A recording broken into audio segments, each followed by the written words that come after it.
Mr. President, are you close to a trade deal? Canada, as you meet the new Prime Minister, sir. Do you think the Fed will cut interest rates tomorrow? Thank you very much, everybody. It's a great honor to have Prime Minister Mark Carney with us. As you know, just a few days ago, he won a very big election in Canada.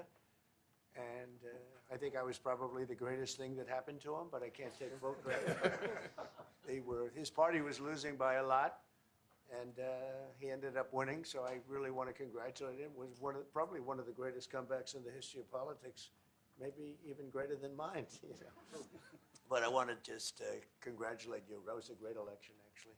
We were watching it with interest, and I think Canada chose a very talented person, a very good person, because we spoke before the election quite a few times.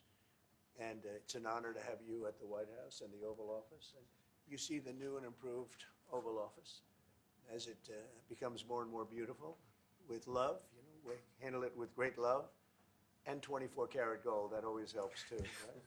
But it's been a lot of fun. We're going over some of the beautiful pictures that were stored in the vaults that were for many, many years, in some cases over 100 years. They were stored in vaults of the great presidents, or almost great presidents, all having a reason for being up, every one of them. So it's very interesting. But I just want to congratulate you, and ran a really great race. I watched the debate. I thought you were excellent, and I think we have a lot of things in common. We have some tough points to go over, and that'll be fine. We're going to also be discussing Ukraine, Russia, the war, because Mark wants it ended as quickly as I do. I think it has to end. But thank you for your hospitality and above all for your leadership. You're a transformational president, focus on the economy with a relentless focus on the American worker, securing your borders, ending the scourge of fentanyl and other opioids, and securing the world. And I've been elected with my colleagues here, with the help of my colleagues here. I'm going to spread the credit. To transform Canada with a similar focus on the economy, securing our borders, again on fentanyl, much greater focus on defense and security, securing the Arctic and developing the Arctic. And you know, the history of Canada and the U.S. is we're stronger when we work together, and there's many opportunities to work together. And I look forward to, you know, addressing some of those issues that we have, but also finding those areas of mutual cooperation so we can move forward. That's great. Very nice. Thank you very much. It's a very nice statement. In the United States, would you like to see your first trade deal be with Canada? I would love that. Look, I have a lot of respect for this man, and I watched him come up in a sense through the ranks when he wasn't given much of a chance, and he ran a really great campaign. He did a really great debate. I think that debate was very helpful. I was going to raise my hand. You know, I don't know if that's good or bad. I shouldn't say that. That might hurt you. But no, he ran a really great election, I thought. And yeah, something could happen. Something could happen. Yeah, please. What's the top concession you want out of Canada? The top concession you want out of Canada? Concession? Yes. Friendship. But that's not a concession. No, we're going to be friends with Canada. Regardless of anything, we're going to be friends with Canada. Canada is a very special place to me. I know so many people that live in Canada. My parents had relatives that lived in Canada, my mother in particular. And no, I love Canada. I have a lot of respect for the Canadians. Wayne Gretzky, I mean, how good, the great one. You happen to have a very, very good hockey player right here on the Capitals, who I have a lot of respect. He is a big, tough cookie, too. He just broke the record. And he's a great guy. And, you know, we had the team here, and I got to know a lot of the players. But now, Canada is a very special place. Mr. Prime Minister, I'd like to get your response to this too. Mr. President, you have said that Canada should become the 51st state. No. No. Well, I still believe that, but you know, it takes two to tango, right? But no, I do. I mean, I believe it would be a massive tax cut for the Canadian citizens. You get free military, you get tremendous medical cares and other things. There would be a lot of advantages, but it would be a massive tax cut, and it's also a beautiful. You know, as a real estate developer, you know, I'm a real estate developer at heart. When you get rid of that artificially drawn line, somebody drew that line many years ago with like a ruler, just a straight line right across the top of the country. when you look at that beautiful formation when it's together, I'm a very artistic person, but when I looked at that beauty, I said, that's the way it was meant to be. But, you know, I do feel it's much better for Canada. But we're not going to be discussing that unless somebody wants to discuss it. I think that there are tremendous benefits to the Canadian citizens, tremendously lower taxes, free military, which honestly we give you essentially anyway because we're protecting Canada if you ever had a problem. But I think it would really be a wonderful marriage because it's two places that get along very well. They like each other a lot. Well, if I may, as you know from real estate, there are some places that are never for sale. That's true. We're sitting in one right now, you know, Buckingham Palace that you visited as well. That's true. And having met with the owners of Canada over the course of the campaign last several months, it's not for sale, won't be for sale ever. But the opportunity is in the partnership and what we can build together. We have done that in the past. And part of that, as the President just said, is with respect to our own security. And my government is committed for a step change in our investment in Canadian security and our partnership, and I'll say this as well, that the President has revitalized international security, revitalized NATO, and us playing our full weight in NATO, and that will be part of it. And they have, I must say, Canada is stepping up the military participation because Mark knew, you know, they were low and now they're stepping it up, and that's a very important thing. But never say never. Never say never. No, it's fine. It's there. It's good. We use it for certain things. It's there. We have the USMCA is a good deal for everybody. I won't say this about Mark, but I didn't like his predecessor. I didn't like a person that worked for. She was terrible, actually. She was a terrible person. And she really hurt that deal very badly because she tried to take advantage of the deal and she didn't get away with it. You know who I'm talking about. But so, you know, we had a bad relationship having to do with the fact that we disagreed with the way they viewed the deal. And we ended it. You know, we ended that relationship pretty much. The USMCA is great for all countries. It's good for all countries. We do have a negotiation coming up over the next year or so to adjust it or terminate it. Mr. President. I'll say a word on USMCA, if I may, Mr. President. It is a basis for a broader negotiation. Some things about it are going to have to change. And part of the way you've conducted these tariffs has taken advantage of existing aspects of USMCA. So it's going to have to change. There's other elements that have come, and that's part of what we're going to discuss. Right. Is there anything the Prime Minister can say to you today to change your mind on tariffing Canada? Tariffing cars. Tariffing Canada. Is there anything he could say to you in the course of your meetings with him today that would get you to lift tariffs on Canada? No. Why not? Just the way it is. What's the first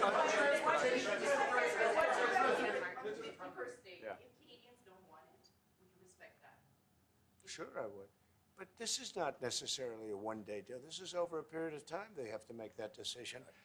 Yes, go ahead. Yeah, if I may. Respectfully, Canadians' view on this is not going to change on the 51st state. Secondly, we are the largest client of the United States in the totality of all the goods. So we are the largest client of the United States. We have a tremendous auto sector between the two of us, and the changes that made have been helpful. 50% of a car that comes from Canada is American. That's not like anywhere else in the world. And to your question about is there one thing? No, this is a bigger discussion. There are much bigger forces involved, and this will take some time and some discussions, and that's why we're here, to have those discussions, and that is represented by who's sitting around the table. See, the conflict is, and this is very friendly. We're not. This is not going to be like we had another little blow up with somebody else. That was a much different. This is a very friendly conversation, but we want to make our own cars. We don't really want cars from Canada, and we put tariffs on cars from Canada, and at a certain point, it won't make economic sense for Canada to build those cars. And we don't want steel from Canada because we're making our own steel, and we're having massive steel plants being built right now as we speak. We really don't want Canadian steel, and we don't want Canadian aluminum and various other things because we want to be able to do it ourselves. And we, because of, past thinking of people, we have a tremendous deficit with Canada. In other words, they have a surplus with us. And there's no reason for us to be subsidizing Canada. Canada's a place that will have to be able to take care of itself economically. I assume they can. I will tell you that Trudeau, when I spoke to him, I used to call him Governor Trudeau. I think that probably didn't help his election. But when I spoke to him, I said, so why are we taking your cars? Why are we taking we want to make them ourselves. I mean, I said, and if the price of your cars went up, or if we put a tariff on your cars of 25%, what would that mean to you? He said, that would mean the end of Canada. He actually said that to me. And I said, that's a strange answer, but I understand his answer. But no, I mean, it's hard to justify subsidizing Canada to the tune of maybe $200 billion a year. We protect Canada militarily, and we always will. We're going to, that's not a money thing. But we always will. But, it's not fair. But why are we subsidizing Canada $200 billion a year, or whatever the number might be? It's a very substantial number. And it's hard for the American taxpayer to say, gee whiz, we love doing that. Good afternoon, everyone. Bonjour tout le monde. Aujourd'hui, j'ai eu la première d'une série de réunions visant à établir une nouvelle relation globale entre le Canada et les États-Unis. President Trump and I met today as leaders of two sovereign independent nations. And I want to thank the President and the members of his cabinet that attended for welcoming me and my colleagues to the White House and for our very constructive discussions. I conveyed to the President today what our countries have long proven to be true, that Canada and the United States are stronger when we work together. We can get a better deal for our workers. We can create more opportunities for our businesses. We can build stronger economies across North America when we work together. And really today marked the end of the beginning of a process of the United States and Canada redefining that relationship of working together. The question is how we will cooperate in the future, how we can build an economic and security relationship built on mutual respect, built on common interests, and that delivers transformational benefits to our economies. We had what I would describe as wide-ranging and, as I said a moment ago, very constructive discussions. We agreed to have further conversations in the coming weeks, and we are looking forward to meeting in person at the G7 summit in Kananaskis in Alberta. Now, while that's going on, in Canada, we will focus on what we can control. Alors, demain, je réunirai avec les premiers ministres pour une appel afin de faire le point sur les conversations que nous avons eues ici aujourd'hui et de discuter du travail qui nous attend. We are going to reinforce our strength at home. We will reinforce Canada's security for an increasingly dangerous and divided world. We will transform our border security, our security in the Arctic, and our support for our allies around the world. We'll build an economy that creates jobs, grows incomes, and withstands shocks. We're, in fact, the strongest economy in the G7, an economy that works for everyone. Nous allons bâtir une économie canadienne renouvelée, où tous peuvent réussir dans un monde qui est en train d'être profondément transformé. Nous allons bâtir les infrastructures qui permettront à nos entreprises de rejoindre de nouveaux marchés autour du monde. Et nous allons bâtir une seule économie canadienne par 13.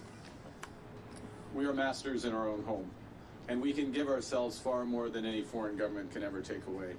So now is the time to build, and based on the discussion today, to build at home and to build with our partners abroad, including the United States. Good afternoon, Prime Minister Tonda McCharles, Toronto Star. I was watching your face through the meeting in the Oval Office, and I wondered what was going through your mind when the President talked about erasing the artificial border and how he criticized your predecessor and Madam Freeland. Thank you for your question. I'm glad that you couldn't tell what was going through my mind as that was going through. With respect to the first point, the President has made known his wish about that issue for some time. I've been careful always to distinguish between wish and reality. I was clear there in the Oval Office, as I've been clear throughout on behalf of Canadians, that this is never going to happen. Canada is not for sale, it never will be for sale. Some things, as I said in the room, some things are never for sale, and he agreed with that. I distinguish between the two, and then with respect to the importance of reestablishing a constructive relationship for negotiations of a partnership, of an economic and security partnership, which is what we were here for. I look forward, not back, and I think we established a good basis today. Do you feel better or worse about Canada-U.S. relations after meeting with the President today? It was a very constructive meeting. I feel better about the relations in the sense of, in many respects, one, the posture, if I can put it that way, or the positioning the President took towards us. Secondly, the breadth of discussion and how concrete the discussions were.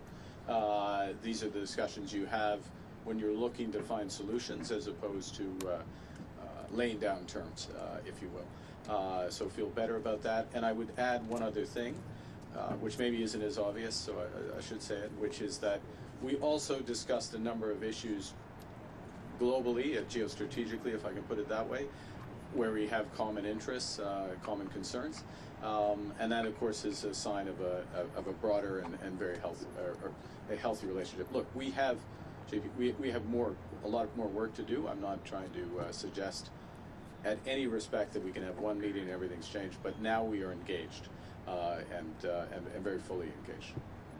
So, have you asked the President to stop calling Canada the 51st state? Yes. When did you ask him? Today. Okay, specifically, what did you ask him? Exactly what you just said. But what words did you use? How did you ask him? Look, I gave you an answer. Do you have a follow-up? What was his answer? Well, look, I don't know. He's the President. He's his own person. I would go back to showing the difference between a wish and a reality. We're very clear. I've been very clear publicly, consistently. I've been very clear in private. I was clear again in the Oval Office. We'll be clear throughout. The President, he understands that we're having a negotiation between sovereign nations, and that we will only pursue and accept a deal that's in the best interests of Canada, not just in the short term, but in the medium and long term for Canada.